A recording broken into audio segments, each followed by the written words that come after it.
There we go. And by the way, I just choked on the tea. So let's see how that affects my recording.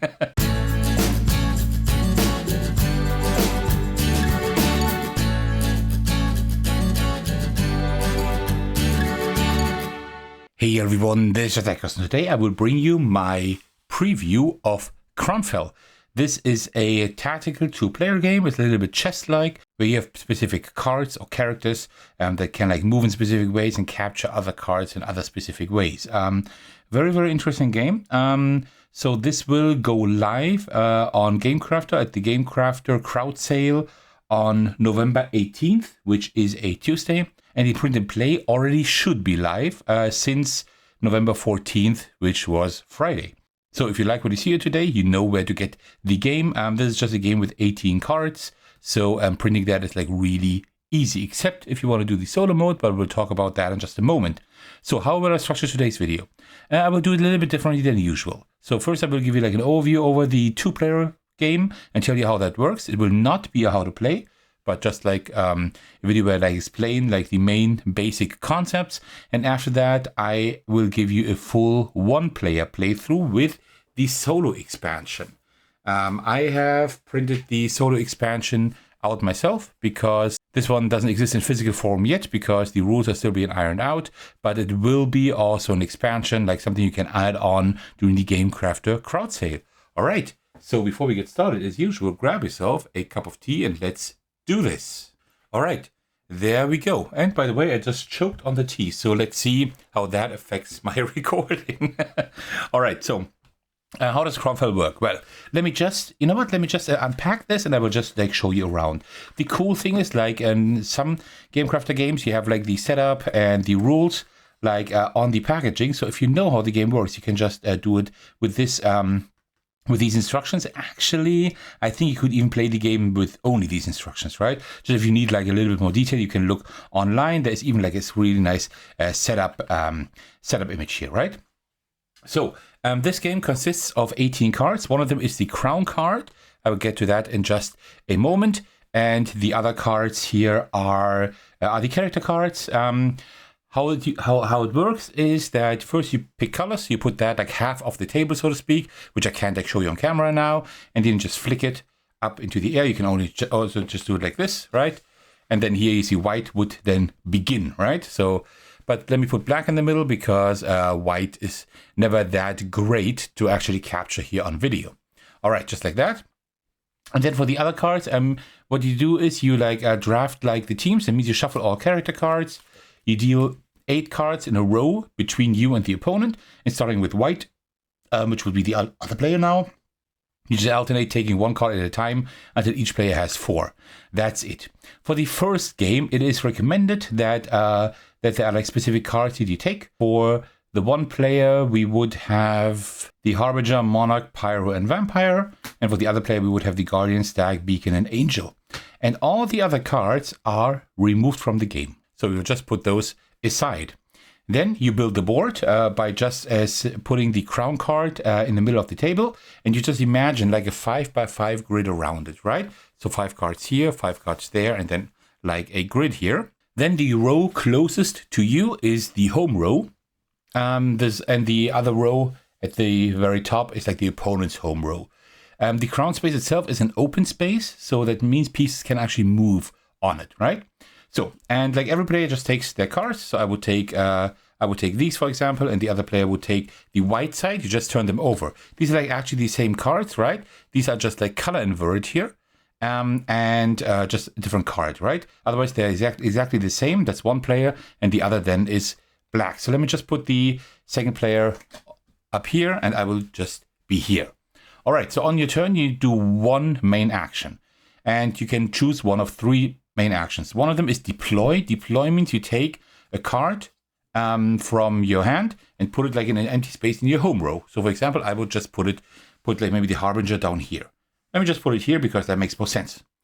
That was already my main action. Another main action I can do is move. That means I would take one of my cards and would do the movement action depicted here. As you can see, like these all have different movement actions, right? There are different arrows here. I will not get into too much detail here because you will realize what they do when I do the solo playthrough later on. But essentially you have this passive movement, which is like the regular arrows here. That means you can move into that direction. For example, if I were here, I could move over there, for example, but I couldn't capture a card. The blue ones are the same thing, just that it's not passive movement, it's active movement, so you can actually like capture another piece there. This one would just move like the knight in chess. And here's like a combination of different ones. This one means he can move twice in one direction, and he may jump over an opponent if it's like the first space he moves over, things like that, right? It's actually like pretty self-explanatory and makes sense as soon as you know how these work. Right, so moving with the Harbinger would mean that I would just do this movement here, and I cannot like normally move through other cards unless a movement diagram or the ability says otherwise. But if I move onto a space with an enemy card, I can capture it, right? And that card then goes into a shared discard pile off the board, right? We'll just collect the discard pile here. And the third thing I can do is activate. That means you can also see that these cards here, and of course all the cards, have like specific abilities here at the bottom. Some of them are passive or just an explanation. This one has an explanation how you can actually move. This one here actually has an ability, deploy a card in an open space to either rear diagonal, right? So if the monarch was here and I was using its ability, I could take one card from my hand, the vampire, for example, and put it either here or there, right? That's like another way to do that. I mean, it wouldn't make sense here because you could use a regular deploy action, but just imagine like the monarch was up there, right? I could just move my vampire immediately like into the middle of the board. So these are the three things that you can do. That is pretty much it. There are a few more like small rules. One of them is like rally. That means either when one of your cards enter the crown space or the opponent's home row, then you get like one free rally action, which is not like an action that you have to pay for, of course. And you can either revive. That means you can take a card from the discard pile into your hand and flip it to your color, right? Let's see, we would have captured the angel at some point during the game, and it's now in the discard pile. I could just take it, flip it to my color, and put it back into my hand. Another thing I could do is just deploy. So I can just take a card from my hand and put it like in my home row, just like the regular deploy action. And another thing that I can do is command.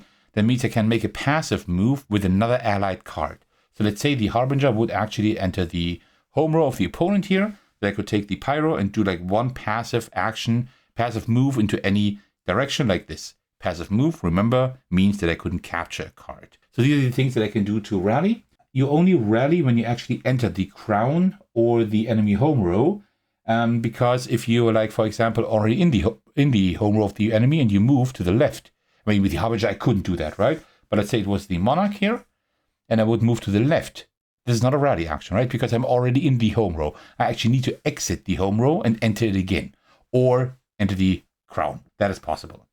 So, yeah, these are pretty much the rules. And you win immediately if all of your opponent's cards have been captured, right? That is how the game works. Very simple, to the point, and I think that is all I have to explain. So now you have an idea of how the game works.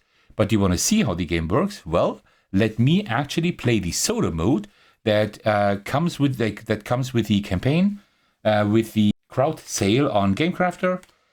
In, I think, 2 days, depending on whether I can release this video when I want to release it, on November 18th, you can actually add on the solo mode, which gives you another set of cards that look like this here. So you have like actions on one side, like different ones for the cards, of course, and you have like a priority arrow on the other side. That is already it. This looks like much thicker than the other stack, but that's just because these are all sleeved, right? So it's just easier to like actually show them off here.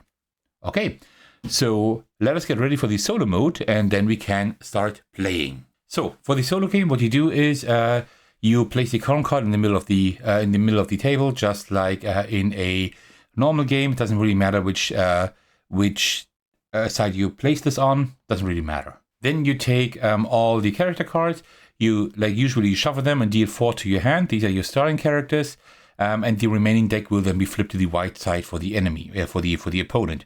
You can also take specific characters in a solo game that are recommended. I will take these 4 here. Vampire, Harbinger, Monarch, and Pyro. These are like 4 characters that I like probably know the best of all at the moment, and I like them quite a bit. I find the Pyro pretty strong, actually. So that's why I would take these 4. And the other ones are just shuffled like this. And then you draw 2 of these enemy cards and put them in the leftmost 2 spaces of the enemy home row. I will actually do it like in a multiplayer game. I will actually put them like the other way. Let me just see that I get the spacing right here, like this approximately. Yeah, I think that is kind of okay. I think I can go down a little bit more. Okay. Then the rest of the enemy deck here, you put in the middle column of the enemy home row, like at the top. So you can only see it like a little bit, but I think that's enough for you to understand how it works. You just need to see like a little bit of the deck. The rest is not as important at the moment. Then you take the solo deck. You keep the action list side up, and then you just shuffle that one here and put it to one side. So I will just put it to the side here. All right, so I think then we are ready. The enemy always goes first. It's always the enemy's turn, and then it's my turn. The first thing that we always do when it's the enemy's turn is to deploy a card. That means we take the top card of the enemy deck and deploy it right here in the home row. Directly like in the column where the deck is located, and then we move it one to the right. If it's not possible to put it here because there's another card, then we just like find the rightmost space in the home row, and if the entire home row is full, well, then we don't deploy, right? And then we do the enemy actions. That means we take the top card of the AI deck, we turn it over, and then it looks similar to like other games with like AIs, for example, Stonemaier games, where we have like 2 cards that tell you what to do. The top card here, this is the action list. That means what we do now is we take a look at all the rows, starting at our home row, going up all the rows from left to right, and then we do this check for each card. So the first card we will check is going up this card here, the Labyrinth. So first we see, can we capture a card with this movement here? Capturing means one of our cards, of course. There is no card that we own, so we can't do that. Next thing, we move. Can we move? Yes, we can. So we check this priority arrow, right? We go diagonal, top left first, and then we check like all the movements going clockwise as indicated here. There are also cards that go counterclockwise. So we just check top, right, bottom. So this one goes down. It can't go to the right. And from our point of view, because there is another card there. And as you know, you cannot share cannot enter a space with another card except for the crown card, or if it's like specified on that card. Same thing here. This one cannot capture either, but it can move. We first go diagonal and then right. Top doesn't work, right doesn't work, but bottom does work. Like this. And same thing here. Diagonal, diagonal, and move here. And actually, there's a second movement, and the AI always moves as far as it can. So it's already very close to our home row, right? That was the AI action. That is it. Now you could start playing because you pretty much like already know how this game works, right? Approximately. Now it's our turn. And in a solo game, it's a little bit different because we actually get 2 actions in a solo game, which is good. Otherwise, this wouldn't work. We only have these 4 cards. We don't get any other cards, except for if we like rally, right? And we bring back a card to revive one. Okay, so let's see. We definitely need to deploy as the first action because we have nothing on the board, right? So what I could do, I could deploy the Harbinger here in that space. And then I could do the move action and immediately move the Harbinger right on top of the Duke in order to capture it, right? So this one goes like to a discard pile. Let me just put it up there. All right, these were our 2 turns. That's already it. So now it's the AI's turn. Same thing. The AI deploys a card to the column here. Then we turn over a card, and then we like do all of these things again. Like we start like from bottom to top, as I said, right? From left to right. So Labyrinth would go first. The Labyrinth would try to rally now. It can't rally because it's not able to, like with its movement, to go in the crown space or a home row. So that one doesn't work. Capture, it can't either, but it can move. And it will move back up, back into the own home row. Okay, that's fine. But that's not a rally action, right? Because the own home row is not a rally action, right? It only works with like the opposing home row or with the crown card. The Warren also cannot rally. If it had like a diagonal arrow here, it could, but it can't at the moment. So it also can't capture, so it will move, and it will also move back up. Okay, cool. They are not getting on my nerves anymore. That's nice. This one here also cannot rally. It can move 2 here, but only 2 there. It also cannot capture us, right? Because we are not like in reach, so to speak, but it can move. So it can't move there, it can't move there, but it can move one here, and the second one it cannot move. So it's getting like dangerously close to me. Okay. Then it's my turn again. So let's see what we can do. The pyro is pretty cool. I think I will now show you how the pyro works, because that one is nice. I will just, oh, actually it's too far off. It's not close enough. What do we do? Well, the martyr is not dangerous for our harbinger, right? Oh, by the way, I should have moved that one further. So that the harbinger is safe at the moment. What I could do, I could put the vampire here in that space, and then we'll do a movement, and we'll move the vampire 1-2 spaces onto the home row. So that is now a rally action. So now I can do one of these things that I said, right? I can either now revive an enemy, revive a card, and reviving in solo works slightly different than in a multiplayer game, because I cannot revive any card. I can only revive white cards and like enemy cards, right? Like let's say this vampire has been captured at some point, I cannot revive it, so to speak. I cannot do that. I can only revive enemy cards. Now you may think, yeah, well, that's great. That means I can go up to 5 cards. Yes, I can. But the goal of the solo mode, which I haven't explained at the beginning yet, is to capture the most enemy cards as you can. The perfect score is 13 because there are 13 enemy cards. But if I revive this one and put it on the black side, that one is now missing, right? So I cannot score that one. So I have like 1 point less. And the Duke is nice. The Duke can move an adjacent ally 1 space, right? So you can just move other pieces. But I don't think I want to revive that. I think I will just deploy. So let me put the monarch, let me put the monarch down here, like this. I think that's fine. All right, let me put my hand here to the right. Okay, now it's the enemy's turn again. So here now it deploys the next card, and then it will move all the way to the left again, over there. All right. Then we will now activate all the cards. The first card to activate is this one here. Let's just see what we do. We would rally, but we can't. We also cannot capture because I'm just not, like, no card is like where it needs to be. We can use the ability. The ability is sacrifice. That means discard, and flip an adjacent enemy. That is pretty bad. So that means this one is now discarded, right? But this one is flipped to the white side. So I just lost my harbinger. And I should have known that this could have happened, right? I should have moved my harbinger away. That is my own fault. I now really messed up because I only have 3 cards left. This one isn't even on the board yet. So, and the harbinger is pretty good actually. So that's an issue now. Okay. Then we go further up. This one here cannot rally, cannot capture, and it doesn't have an ability. So it will just move. Right here. Like this.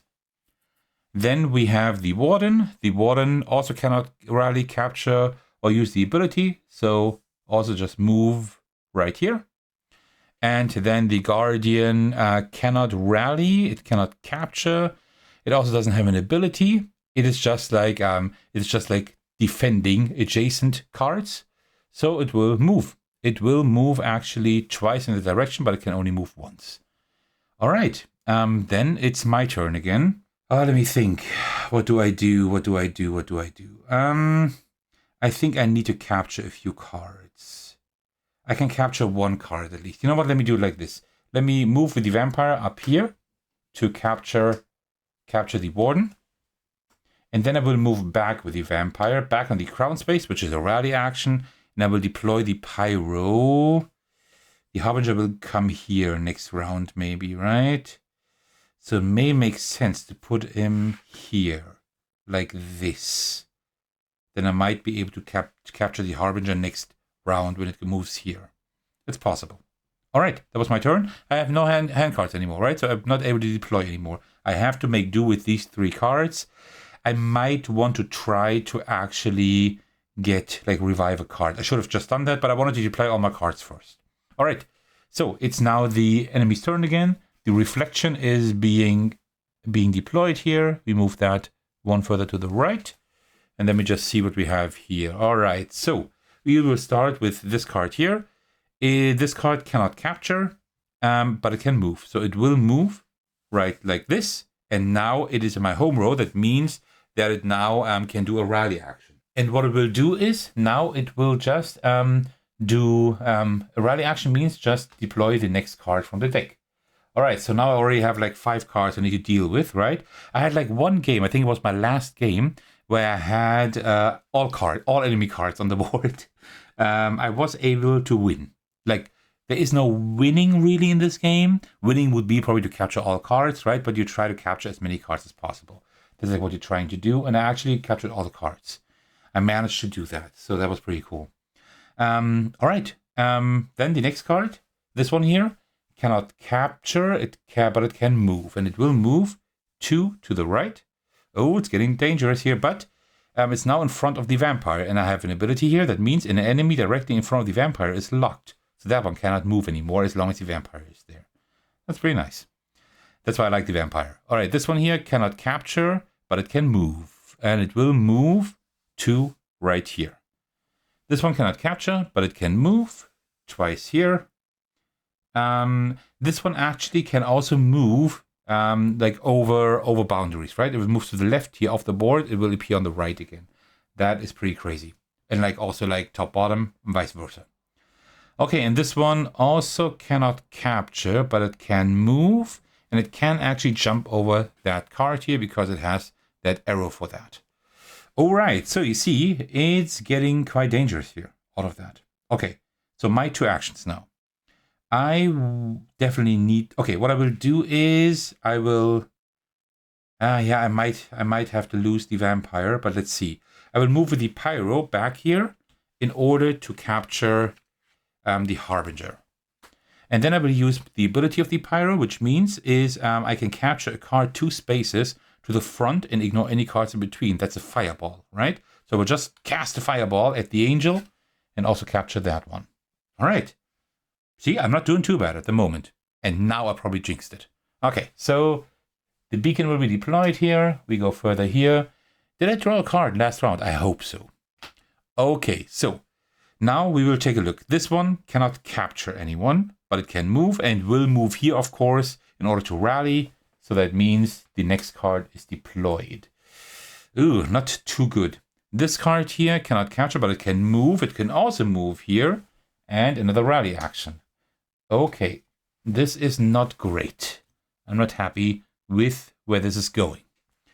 The next card is this one here. This one cannot move. It cannot capture. It cannot rally. It cannot do anything because it's locked.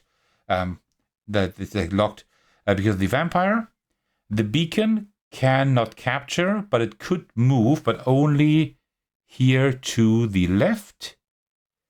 This one also cannot capture, but it could move 2 down here. This one cannot capture, but it can move down here. And that's it. Okay.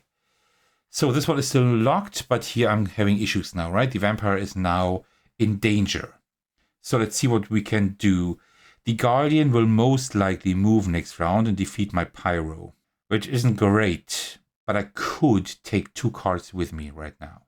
And I think, would I do that? I'm not sure, actually. I have an idea. What I could do is I could move with the vampire. Because the vampire can actually jump, I can move over here. So I'm now in the home row of the enemy. That means I can, for example, revive a card, which I will do.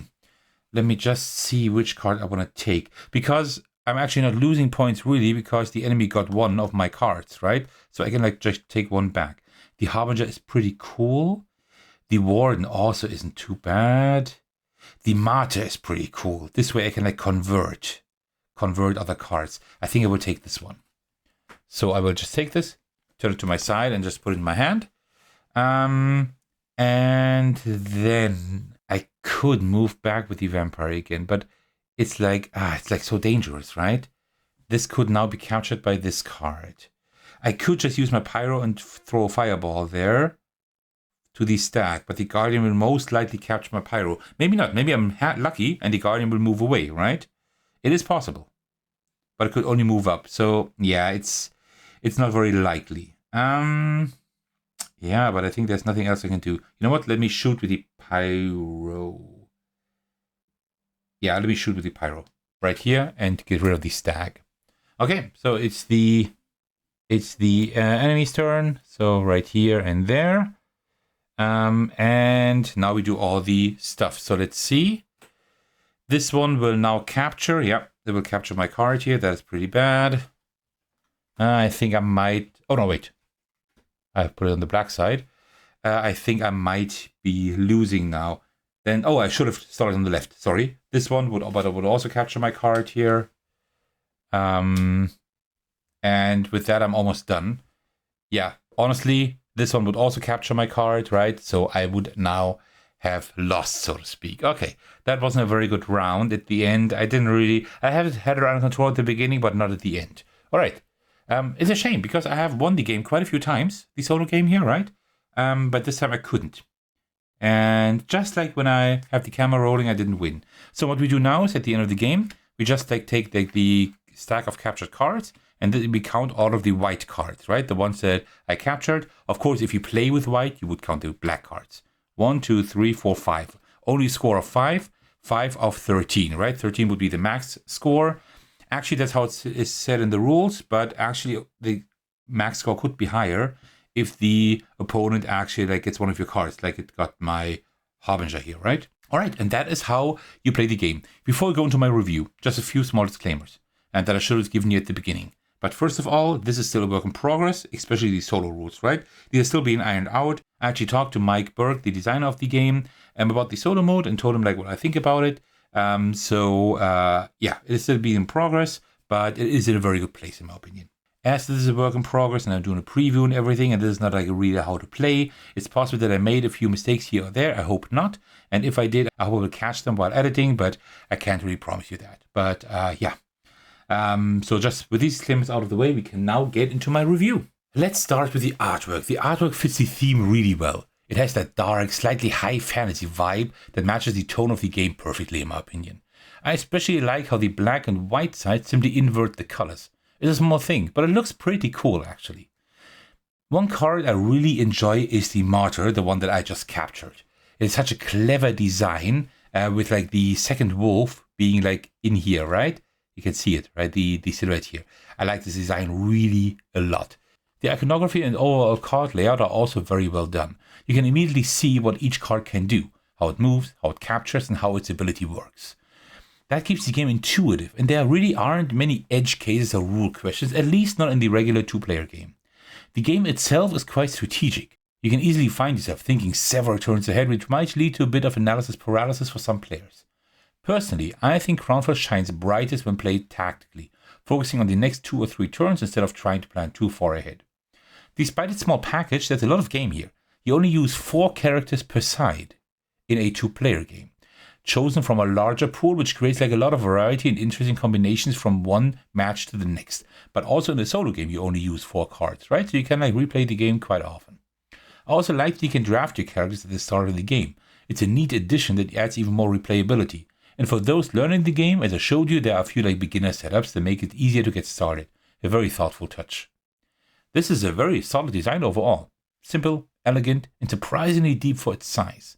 Speaking of the solo mode, I really like how it works. The bot plays smoothly and offers a good challenge. It can feel a bit random at times, and in my experience it's a little on the easier side to achieve a higher score, but since the solo mode is still in development, that's completely fine. Also, I know I'm saying this when I got a really low score on camera here.